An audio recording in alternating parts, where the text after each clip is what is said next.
The episode opens with numerous kaiju bursting up from the ground. Following this, the scene cuts to the members of the 1st Division during a training session. Once the drill is complete, we see Kafka, who is completely exhausted from the exertion. The scene then shifts to Shinomiya, who was heading toward Nerumi's room. Shinomiya asks Nerumi to join her for training. However, she finds Nerumi in his room looking rather sheepish. He then brings up the topic of borrowing money from her. Nerumi explains that he's not sure how, but all the money he just received is already gone. Shinomiya gets angry with Nerumi, questioning how he could ask a junior for money. Just then, however, Hasegawa arrives, informing Nerumi and Shinomiya that it's time to deploy. In the next scene, Nerumi suits up in his combat gear and his team assembles alongside him. Nerumi announces, "Alright, 1st Division, let's go on this." We then cut to the city where multiple kaiju are rampaging and civilians are fleeing for their lives. Here, we see a young girl tell her brother how scared she is. Her brother reassures her that the 1st Division must be on its way, stating that he has total faith. He's certain that as soon as Nerumi arrived, he will destroy all the kaiju. But at that moment, a massive kaiju appears right in front of them. Seeing this, the brother steps forward to shield his sister. Just as the kaiju lunges to attack the boy, Nerumi arrives and eliminates the creature with a single strike. The boy sees Nerumi and shouts his name. Nerumi corrects him. "You should call me Captain Nerumi."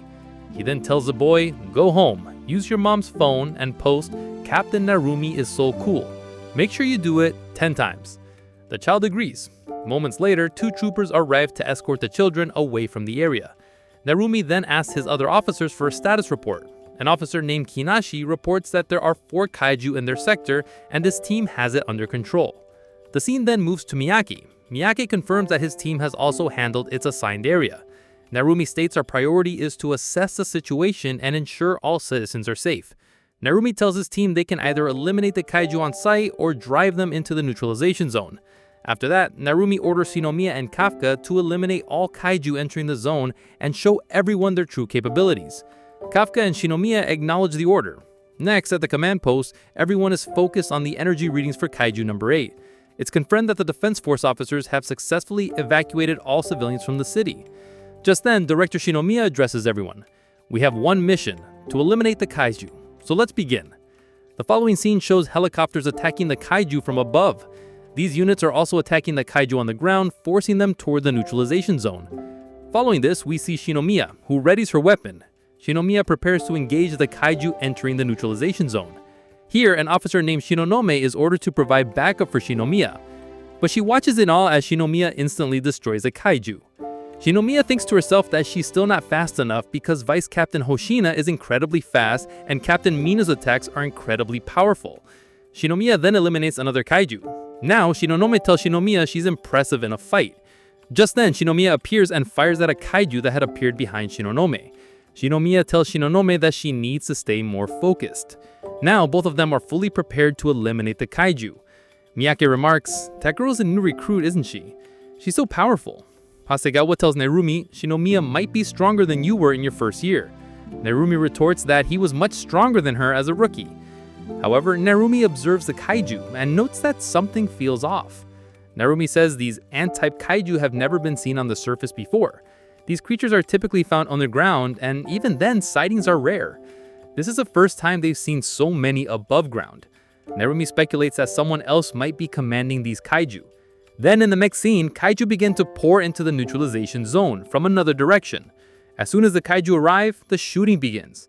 Kafka initiates a partial transformation and moves in to attack the kaiju. Kafka lands a punch on a kaiju, but his blow is so weak it doesn't leave a scratch. The kaiju swats Kafka, sending him flying. Now Kafka is surrounded by numerous kaiju. He realizes he can't defeat them with just a partial transformation. So now Kafka attempts a full transformation into Kaiju number 8. But he's unable to transform. Another kaiju attacks Kafka. The command post realizes that Kafka failed to transform into Kaiju number 8. Kafka is badly injured from the kaiju's assault.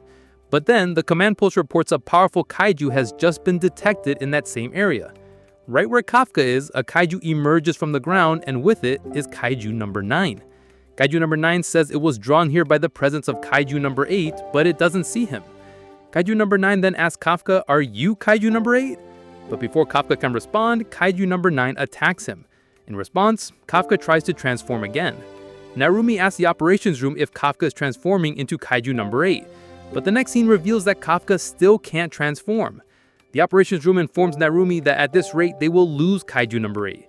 So now Narumi himself prepares to head out and fight Kaiju number 9.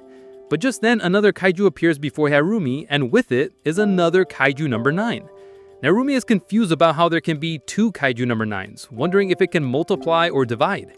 After this, the next scene shows that the Kaiju that have been defeated are starting to rise. This is the same phenomenon the 3rd Division had reported, and now a huge number of Kaiju appear. In the next scene, a rescue team moves to save Kafka, but Kaiju number 9 attacks them. Kaiju number 9 tells Kafka that it's going to take back Kaiju number 8's power from him. It attacks Kafka again. Kafka realizes he can't even perceive Kaiju number 9's movements. But no matter what, he has to defeat Kaiju number 9.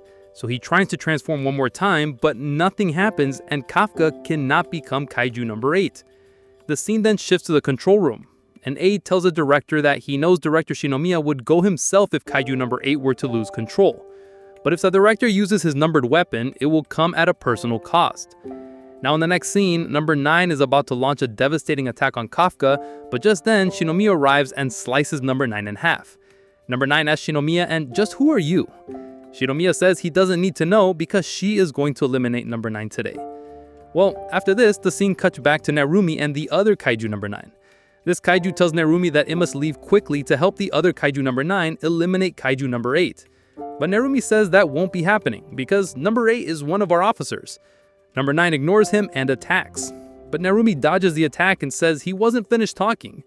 Number 9 asks Narumi, "Are you stronger than Kaiju number 8? But Narumi doesn't answer and instead attacks Kaiju number 9.